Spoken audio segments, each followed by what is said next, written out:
Ethan had seen strange things in his life, but nothing prepared him for the silver-haired alien girl who kept appearing in front of him. It started the moment he stepped off the cargo shuttle into the crowded trade station. The air was thick, with the smell of fried alien food and the sound of hundreds of voices in dozens of languages. He was just trying to find the mechanic's bay for his repair job when a small figure darted in front of him. Blocking his path, she stood barely to his chest, her skin pale with a faint shimmer under the station lights. Her eyes glowed teal, almost like they were lit from the inside. Her hair fell like liquid silver, moving even when there was no breeze. And she was smiling at him, but not in a friendly way. It was the kind of smile that said she knew something he didn't. "You're tall," she said, tilting her head, her voice soft but teasing. "Do all humans take up this much space?" Ethan blinked, not sure if she was mocking him or being curious. "Excuse me," he muttered, stepping to the side. But she stepped with him, still blocking his way. "You're new here," she said, her eyes scanning him from head to toe. And lost. Before he could answer, she leaned in closer. Close enough for him to smell something faint and sweet, like flowers from a world he had never visited. "Catch me if you can," she whispered. And then she was gone. Disappearing into the crowd, Ethan frowned, his heartbeat strangely quick. He had no idea who she was, but she clearly had no respect for personal space, and yet there was something about her energy, her confidence, that made it impossible to just forget. Hours passed, and Ethan tried to focus on his work. He was a repair tech, sent here to help fix a broken docking control system for the station's smaller ships. But every time he thought about the strange girl, he found himself glancing toward the door, half expecting her to walk in again. She didn't, not until later that night. When the station's artificial sky dimmed and the corridors grew quiet, the door to his rented apartment chimed. Ethan wasn't expecting anyone. When he opened it, there she was, the same alien girl, her silver hair shining under the dim hallway light. She was holding a small, glowing object between her hands. "You dropped this," she said softly, though Ethan was certain he had never seen it before in his life. Before he could speak, she walked past him like she owned the place. Her eyes scanned the small living space, pausing on the workbench where his tools were scattered. "You're messy," she said, setting the glowing object on the table. "Messy, but useful." Ethan closed the door and crossed his arms. "Who are you? And why are you here?" She smiled again, that same knowing smile. "Lyra," she said simply, "and I'm here because I need you." Ethan's guard went up immediately. He didn't like getting dragged into other people's problems, especially on stations like this where trouble came fast and didn't let go. "I think you've got the wrong guy," he said. She walked over to him, standing so close he could see tiny silver freckles on her cheeks. "No," she said, "I've got the right one." For a moment, neither of them spoke. Then, without warning, a shadow flickered across the frosted glass of his apartment window. Ethan turned his head, but saw nothing. Lyra didn't turn. She just kept smiling, though he noticed the faintest twitch in her tail, a small feline-like appendage that peeked out from behind her. Someone was out there, watching. "Are you in trouble?" Ethan asked, his voice lower now. Lyra tilted her head. "Trouble follows me," she said lightly, "but tonight, it's following you too." Before he could press her for answers, a loud metallic clang echoed from somewhere down the hall. Lyra's expression didn't change, but her hand curled slightly around his sleeve. For the first time since meeting her, she didn't look like she was teasing. She looked wary. Ethan moved toward the door, but she caught his wrist, shaking her head. "Not yet," she whispered. "If they see you, they'll know you're with me." He stared at her, wondering what kind of mess she was in and why he suddenly felt like walking away wasn't an option anymore. The sound in the hall faded, replaced by silence. Lyra let go of his sleeve and walked to the table. Picking up the glowing object again, she tossed it to him, and he caught it by instinct. It was warm, almost pulsing in his hand. "What is this?" he asked. She smiled that same infuriating, playful smile. A gift, she said. One that's going to make your life very interesting. Before Ethan could reply, she was at the door again. She looked over her shoulder, her teal eyes catching the light. See you tomorrow, big human, she said, and slipped out into the dim corridor, the door shut, leaving Ethan standing there with the strange object in his hand. For some reason, he knew this was only the beginning. The next morning. Ethan thought maybe the strange encounter had been a dream. He convinced himself the silver-haired girl, the glowing object, and the shadow outside his door were just products of an overworked mind.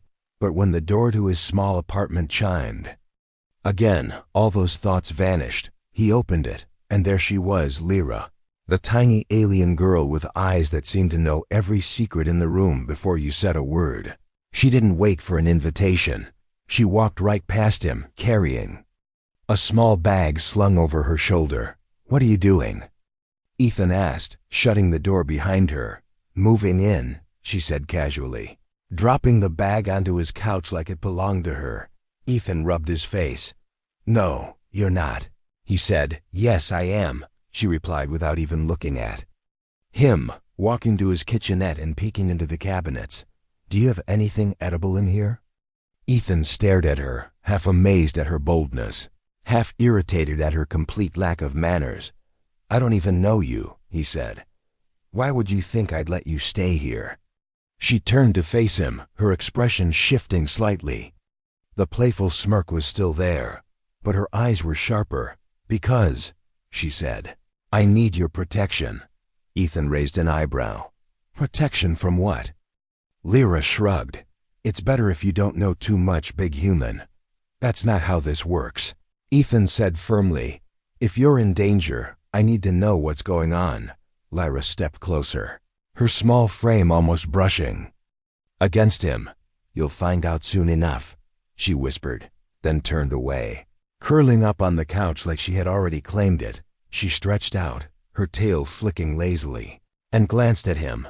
By the way, your neighbors are terrible at minding their own business, Ethan frowned. What do you mean? She gestured with a tilt of her head toward the door. Two of them have been hanging around the hallway since dawn. Ethan moved quietly to the door, peering through the small security viewer. Sure enough, two shadowy figures were loitering at the far end of the corridor, pretending to be talking, but glancing toward his apartment every few seconds. They're here for you, he said. Lyra smiled faintly. Maybe, maybe not, she said.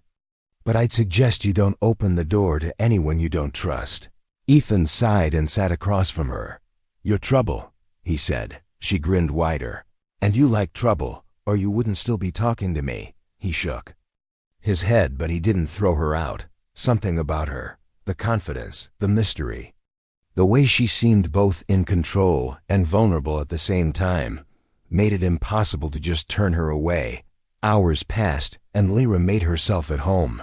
She fiddled with his tools, rearranged his food supplies, and kept making little comments about humans. You're too big for these small rooms, she teased. Do you even fit in your bed? You eat too much protein, she said another time, poking at his ration packs. Ethan tried to ignore her, but it was difficult when she seemed to enjoy provoking him. Late in the afternoon, Ethan heard something, a faint metallic click like someone tampering with the apartment's lock. He motioned to Lyra to stay quiet, and she froze, her teasing expression gone in an instant. They both listened. Another click, then silence. Ethan moved to the door, but Lyra caught his arm, shaking her head. They're not ready to come in yet, she whispered. They're just testing how careful you are. Who are they? Ethan asked, keeping his voice low. She hesitated for the first time. They're called the Vorn, she said finally. They run a lot of the darker business on this station. And you? Ethan pressed. What did you do to make them watch my door? Lyra's tail flicked once, her eyes narrowing. I borrowed something, she said simply. And they want it back. Ethan sat back, running a hand over his face. This is exactly the kind of mess I didn't want. he muttered. Lyra tilted her head. And yet. Here we are, she said softly. She shifted closer to him, her voice lowering. If I leave now, they'll catch me in minutes. And you'll be rid of your unwanted guest, she added with a teasing smile, though her eyes betrayed something else, a quiet, unspoken fear. Ethan studied her for a long moment. He didn't trust her. But he also couldn't ignore the idea of leaving her to face whatever was out there alone. Finally he sighed. You can stay for now, he said. Lyra's smile returned instantly, bright and mischievous. Knew you'd see it my way. Big human, she said, settling back on the couch like she had already won. That night, they kept the lights low. Ethan worked at his bench, pretending not to notice Lyra watching him from the couch, outside. The sound of footsteps came and went in the hallway. The watchers were still there. Ethan didn't know what tomorrow would bring, but he knew one thing for sure. His quiet, simple job on this station was over. Whatever this girl had brought with her, it was going to change everything. Ethan woke to the sound of pounding on the door. It wasn't the polite chime of a visitor. It was heavy, angry, and impatient. Lyra was already on her feet, eyes sharp, tail stiff behind her. They found us, she said quietly. The pounding stopped, replaced by silence. Ethan moved toward the door, but Lyra grabbed his arm, shaking her head. They won't knock twice, she whispered. They'll try another way in. A second later, the window beside the kitchenette rattled. Ethan turned in time to see a dark shape sliding through the narrow gap. He didn't think. He grabbed the nearest tool from his workbench, a heavy wrench, and swung. The intruder jerked back with a hiss, retreating into the shadows outside. But that was only the first one. Two more masked figures burst through the door, the lock panel sparking from a forced override. Lyra moved faster than Ethan had ever seen anyone move. She darted between them, small and quick, her claws flashing as she slashed at one attacker's leg. Ethan tackled the other, slamming him against the wall. The fight was quick and messy, but even as they pushed the attackers back, more footsteps thundered in the hall. We have to move, Lyra said sharply, grabbing Ethan's hand. She yanked him toward the back exit of the apartment, a maintenance hatch that led to the service tunnels. They slipped inside, sealing it behind them. The tunnel was narrow, barely tall enough for Ethan to stand upright. The air smelled of oil and metal. Behind them, the sound of boots on metal echoed. The gang was following. Ethan's mind raced. Where are we going? He asked. Docking Bay, Lyra replied, her voice tight. If we can get to the outer ring, we can lose them in the crowds. She moved with incredible speed, darting ahead and then glancing back to make sure he was following. Her silver hair caught the dim light from the maintenance lamps, like strands of molten light guiding him forward. A shout rang out from behind. They're in the tunnels! Ethan's stomach clenched. They picked up the pace, but the gang was gaining. At the next junction, Lyra suddenly veered left, pulling Ethan down a smaller side passage. This way, she said. Shortcut. It didn't feel like a shortcut. It felt like a trap. The walls here were closer, the light dimmer, and the floor slick under their boots. But Lyra moved with certainty, leaping over pipes and ducking under hanging cables. The sounds of pursuit grew louder. A faint hum filled the tunnel, and Ethan realized they were getting close to one of the station's massive ventilation shafts. Ahead, Lyra stopped at a grated opening, pulling out a small tool from her bag. Keep watch, she said. Working quickly to unlock it, Ethan turned to face the direction they came from, gripping his wrench like a weapon. Shadows appeared in the tunnel's dim light. Lyra, he warned. Almost there, she muttered. The grate popped open with a metallic click. She slipped inside and motioned for him to follow. He climbed in after her, pulling the grate closed just as the gang reached the junction. They crawled through the shaft, the sound of their pursuers' voices echoing faintly. Lyra kept moving, but Ethan could see the strain in her shoulders. This wasn't just a game to her. She was fighting to stay alive. Finally, they emerged into a storage bay. Crates were stacked high, the smell of fuel and machinery filling the air. "Stay low," Lyra whispered, weaving between the crates. Ethan followed, trying to keep his footsteps quiet, but a voice shouted from behind, "There!" Lyra cursed under her breath. They broke into a run. Dodging through the maze of cargo, a blast rang out, a bolt of plasma hitting the crate beside Ethan and showering him with splinters. He ducked and kept moving, his heart pounding. Lyra darted ahead, leaping onto a lower crate and scrambling up. "Come on," she shouted, reaching down for his hand. He grabbed it, and she hauled him up. From the top, they jumped to a walkway that led toward the docking area. The gang was still coming, firing as they ran.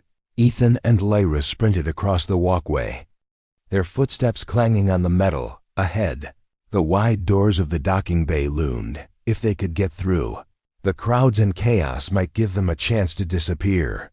They reached the doors just as they began to close for security lockdown. Ethan dove through first, then turned and pulled Lyra after him. The doors slammed shut behind them, cutting off the gang's shouts. They stood in the middle of the bustling docking bay, surrounded by traders, travelers, and ship crews. For a moment, it felt like they were safe. Lyra leaned against a wall, catching her breath. Her eyes met his, and that teasing smile returned. But it was softer this time. "Not bad, big human," she said. "You almost kept up." Ethan shook his head, still breathing hard. "You call that almost?" She laughed, a sound that was lighter than the danger they'd just faced. But the truth was clear in her eyes. The chase wasn't over, not yet. The docking bay was alive with noise and movement. Ships arrived and departed, their engines humming. Merchants shouted about their goods, travelers hurried to their gates, and dock workers pushed heavy cargo trolleys. In the middle of all this chaos, Ethan and Lyra stood close together, their eyes scanning for danger. "They won't stop," Lyra said quietly, her voice barely audible over the noise. Ethan kept watching the crowd. "Then we need to get somewhere they can't find us." Lyra's teal eyes flickered with amusement. "Big human, on this station, there is no such place." Her words were light, but Ethan could tell she meant them. They moved together through the crowd, staying close to a group of traders so they would blend in. Lyra walked with a casual confidence, but Ethan noticed how her ears twitched at every loud sound, every time a shadow moved in the corner of his vision. He thought it might be one of the gang. The memory of the plasma bolts in the storage bay was still fresh in his mind. They turned down a narrow corridor leading to the station's underbelly. Here, the air smelled of fuel and rust. The lights flickered, and the noise from the docking bay faded behind them. Lyra led the way, weaving between maintenance doors and unmarked passages. Ethan realized she knew this station far better than he did. Finally, she stopped at a heavy hatch and glanced at him. "You're about to see where I grew up," she said. She pushed the hatch open, and they stepped into a wide, dimly lit chamber filled with makeshift shelters made from scrap metal and fabric. Children played quietly in the shadows, their clothes worn and patched. Older aliens sat around small fires, their faces tired and watchful. "This is home," Lyra said softly. Ethan looked around. "You live here?" "I used to," she said, "before I learned to take care of myself." Her tail twitched as she walked deeper into the chamber, nodding to a few people they passed. "They don't ask questions here," she explained. "And they don't tell the Vorn anything." Ethan could feel eyes on him, suspicious. Measuring, he knew he didn't belong here, but Lyra moved like she was part of the place. A young boy ran up to her, holding a small piece of bread. She smiled, ruffled his hair, and handed it to an older woman sitting nearby. Ethan caught a glimpse of something in her expression, not just playfulness, but a quiet loyalty to these people. They found an empty corner near one of the fires. Lyra sat cross-legged on the floor, motioning for him to do the same. "You want to know why they're after me?" she said. Ethan nodded. She reached into her small bag and pulled out the glowing object he had seen the night before. "This is a memory crystal, she said. It has recordings, proof that the Vorn have been smuggling weapons and selling slaves. Ethan stared at the crystal. And you stole it, Lyra shrugged. Borrowed, she corrected. I was supposed to sell it to someone who could use it against them. But the buyer never showed. She looked down at the crystal for a moment. Now they think I still have a deal planned, and they'll kill me to stop it. Ethan leaned back, trying to process it. You could give it back, he said. Her eyes met his. And let them keep doing what they do? No, big human. Her voice was firm, but there was a hint of fear underneath. He realized she had been carrying this weight for a long time. The teasing, the playful attitude. Maybe it was her way of hiding how dangerous her life really was. Suddenly, a voice echoed through the chamber. She's here. The words were sharp, urgent, and they made Lyra's ears flatten. The room shifted. The older alien stood up, moving between Lyra and the entrance. But Ethan could see dark shapes approaching through the far tunnel. The Vorn had found them. Lyra grabbed his hand, pulling him toward another exit. This way, she hissed. They ran through a twisting series of corridors, the sound of footsteps following close behind. Ethan's chest burned, but Lyra kept going, her small frame darting ahead like a streak of silver. They passed through narrow maintenance tunnels, climbed ladders, and ducked under low pipes. The station felt like a maze, and Lyra knew every turn. Finally, they emerged into a high, open space, a ventilation control room. The hum of machinery filled the air. Lyra closed the door behind them and leaned against it, breathing hard.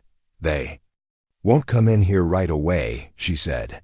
Too many security sensors. Ethan sat down, catching his breath.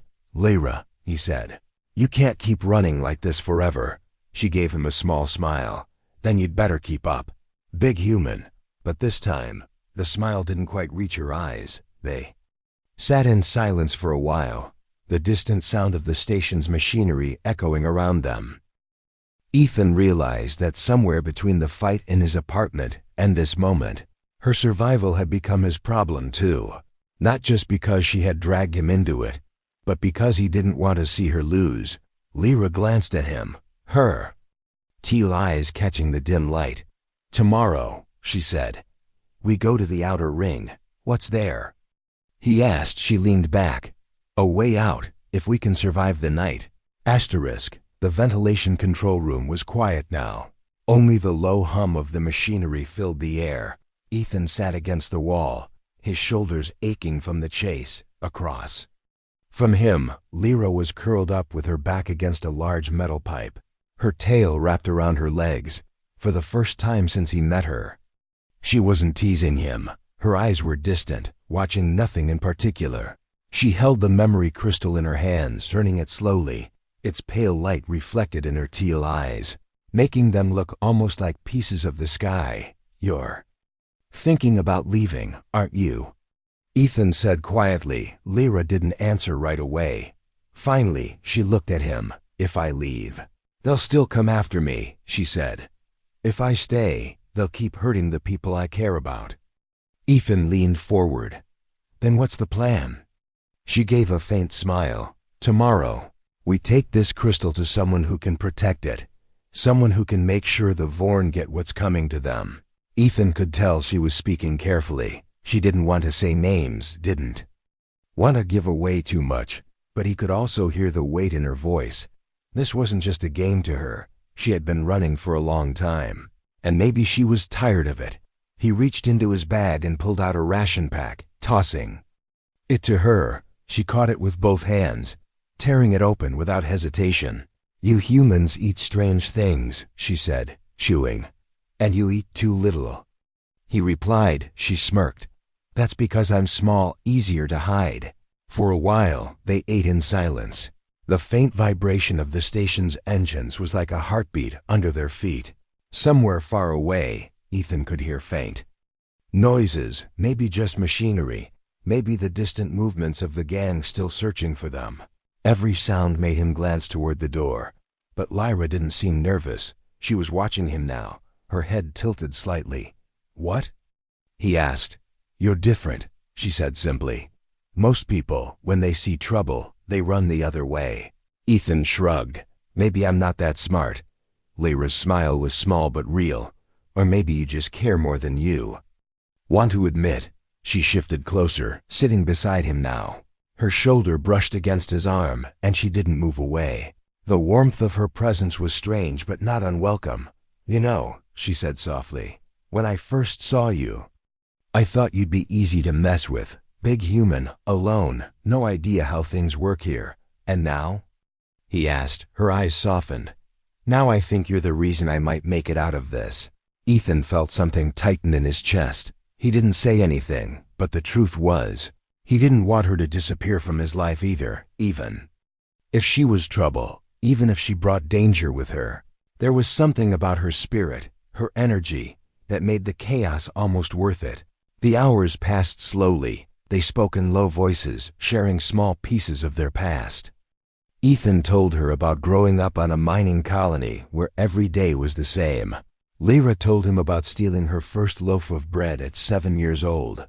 She laughed when she said it, but there was no joy in the memory. He noticed how often she used humor to hide the harder truths. Eventually, she leaned her head against his shoulder.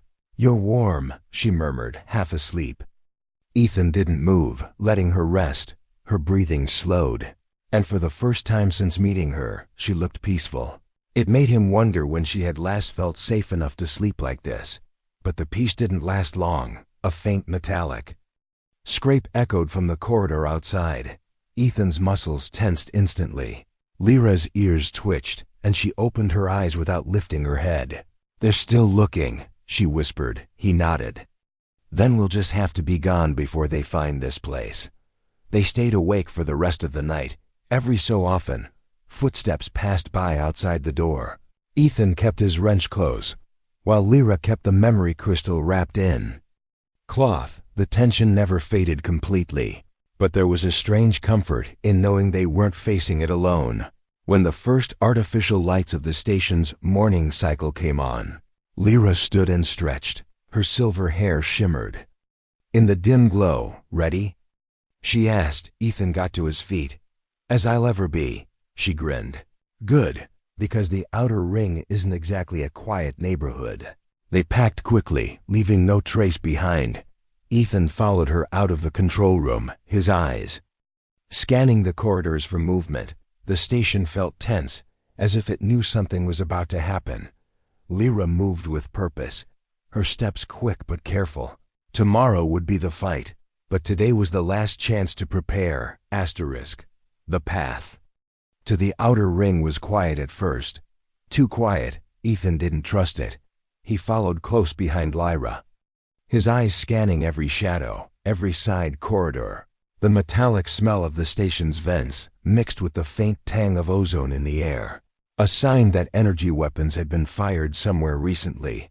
Lyra moved with sharp, practiced steps. Her tail swayed slowly, her ears twitching at every small noise. We're close, she murmured. The contact I know is just a few minutes from here. Ethan nodded, but something in his gut told him they wouldn't get there without trouble. They rounded a corner, and that trouble arrived. 4 Vorn gang members stood in the corridor, blocking the way forward. Their armor was patchwork but intimidating, their faces hidden behind breathing masks. One of them stepped forward, a plasma pistol aimed at Lyra. Give us the crystal, the man growled, his voice muffled by the mask, and maybe you get to walk away. Lyra didn't flinch. She tilted her head and smiled faintly. You always say that, she said, her voice calm but cold. The gang member's eyes narrowed behind his visor.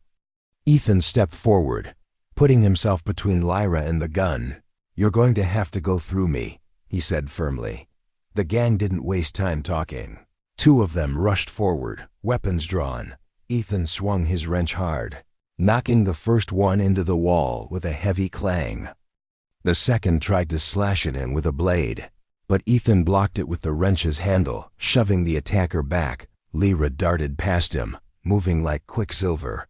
She leapt onto the back of another gang member, slashing at his mask with her claws. The man roared, trying to shake her off, but she dropped to the ground and kicked his legs out from under him. The corridor erupted in chaos, shouts, the crack of plasma fire, the clang of metal against metal. Ethan fought with raw strength, blocking and striking, using the narrow space to his advantage. Lyra moved like a shadow, dodging between them, her claws flashing whenever she saw an opening. But for every attacker they knocked down, more appeared from the side corridors. The Vorn had planned this. It wasn't an accident they were here. "They're hurting us," Ethan shouted over the noise. Lyra's eyes flicked toward a maintenance hatch on the wall. "This way," she called. They dove inside, sealing it behind them. The hatch led to a wider service tunnel, dimly lit and smelling of oil. They ran, the sound of boots pounding behind them. The tunnel opened into a loading platform, and there the rest of the Vorn waited. At least 10 of them, weapons ready. Lyra skidded to a halt, her tail flicking nervously. Ethan's grip tightened on his wrench. There was no running now. The leader stepped forward, a tall figure in black armor with a deep scar running across his mask. "You've caused enough trouble," he said, his voice steady. "Hand over the crystal, or both of you die here." Lyra's hand slipped into her bag. Wrapping around the crystal, Ethan glanced at her and saw the decision in her eyes. She tossed the crystal to Ethan. "Run," she shouted, but Ethan didn't run. He stepped forward, planting himself in front of her. "You're not doing this alone," he said firmly. The Vorn charged. Ethan swung hard, smashing one attacker in the helmet. Another fired at him, but Lyra tackled the shooter, sending the shot into the wall. The fight was brutal. They were outnumbered, outgunned, and every blow they took slowed them down. But they refused to back down. Ethan blocked a strike meant for Lyra, taking the hit on his arm instead. Pain shot through him, but he kept moving. Lyra used a distraction to leap onto the leader, her claws tearing at the mask. The leader roared, throwing her off, but Ethan was there, slamming the wrench into his helmet with all his strength. The mask cracked, and the leader staggered. Lyra swept his legs out from under him. The rest of the gang hesitated, their confidence shaken. In that moment, a loud alarm blared overhead. Station security was coming. The Vorn exchanged quick glances, then began to retreat, dragging their injured leader with them. Ethan dropped to one knee. Breathing hard, Lyra knelt beside him, her small hand resting lightly on his arm. "You're bleeding," she said quietly. "And you're still alive," he replied, managing a faint smile. For a moment, they just looked at each other, the chaos fading around them. The security team arrived, weapons drawn. But Lyra quickly stepped forward, holding up the crystal. "This belongs to the right people now," she said firmly. The officer in charge nodded, taking it from her. "You've made enemies," he warned. "Be careful." Lyra's smile was faint but confident. "I always am." As the Vorn were dragged away and the noise of the fight faded, Ethan realized something. They had survived together, and no matter what came next, he wasn't about to walk away from her now. The fight was over, but the air still carried the weight of it. The docking platform smelled of scorched metal and ozone. Security officers moved around them, gathering evidence and sealing off the area. Ethan sat on a low crate, his arm wrapped in a quick med band. Watching Lyra speak to the lead officer, she stood with her hands on her hips, her silver hair catching the station lights. Her voice was steady, confident, even after everything they had been through. When she handed over the memory crystal, Ethan noticed the way her shoulders eased, like she had been carrying the weight of the galaxy and had finally set it down. The officer nodded to her, then walked away with the crystal. Secured, Lyra turned back to Ethan, her smile small but real. "It's done," she said. Ethan raised an eyebrow. "So that's it? No more Vorn chasing us?" Lyra gave a little shrug. "For now," she admitted, "but they don't forget easily." Ethan chuckled softly. "Figures." She stepped closer, her eyes scanning his arm where the med band glowed faintly. "You should rest," she said, her tone softer now. He shook his head. "I'm fine." "You're stubborn," she replied, a faint smirk tugging at her lips. I like that. For a moment, they simply stood there. The chaos of the past days settling into a strange quiet. Around them, the docking bay returned to its usual rhythm, traders shouting, engines humming, footsteps echoing on the metal floor. But for Ethan, the noise faded into the background. All he could focus on was her. So, he said finally, "What now?" Lyra tilted her head, her tail swaying slowly. "I was thinking." She began, "You still owe me a trip to see the stars." Ethan frowned playfully. "Owe you?" "Yes," she said firmly. "You promised." Ethan thought back. She had said it in passing, back when they were hiding in the ventilation tunnels. He hadn't taken it seriously then, but now the idea didn't sound bad at all. "All right." He said, "Where to?" Her smile grew. "Anywhere that's not here." They left the docking platform together. Ethan led her to his small freighter. Parked in one of the quieter hangars, it wasn't much. A narrow ship with scuffed paint and a patched hull, but it was home to him. Lyra stepped inside, her sharp eyes scanning every detail. "It's cozy," she said. "That's one way to put it," he replied with a grin. She wandered through the small cabin, touching things lightly, a navigation console, a worn leather chair, a small shelf of tools. When she found the narrow sleeping quarters, she peeked in and looked back at him. "One bed?" She teased. Ethan rolled his eyes. "Don't start." Her laughter was light, but her gaze lingered on him a little longer than usual. Once the ship was ready, Ethan powered up the engines. The hum was deep and steady, and the hangar doors slowly opened to reveal the dark expanse beyond. Lyra stood by the window, her hands pressed against the glass. Her eyes widened as the first stars came into view. It was the kind of look you only saw on someone seeing something they had dreamed about. "For years, you've never left the station, have you?" Ethan asked quietly. She shook her head without looking away from the stars. "I've been trapped there my whole life," she said, her voice soft. "Always running, always hiding." She glanced at him then, her expression gentler than he had ever seen it. "Until you." He didn't know what to say, so he just stood beside her, the stars reflecting in both their eyes. They stayed like that for a long time, watching the galaxy unfold outside the ship. Finally, Lyra broke the silence. "Wherever you're going next." "Take me with you," she said. Ethan smiled faintly. "I was hoping you'd say that." The ship slipped into open space, the station shrinking behind them. Lyra leaned against his arm, her tail curling lightly around his wrist. "You know," she murmured. "I'm still going to tease you." Ethan laughed softly. "I'd be worried if you didn't." They didn't talk about the Vorn anymore. They didn't talk about the danger or the chaos they had escaped. Instead, they just stood together, watching the endless sky. In that moment, it didn't matter where they were going or what would happen next. For the first time, Lyra wasn't running. For the first time, Ethan wasn't alone. The stars stretched out before them like a promise, and neither of them planned on letting go.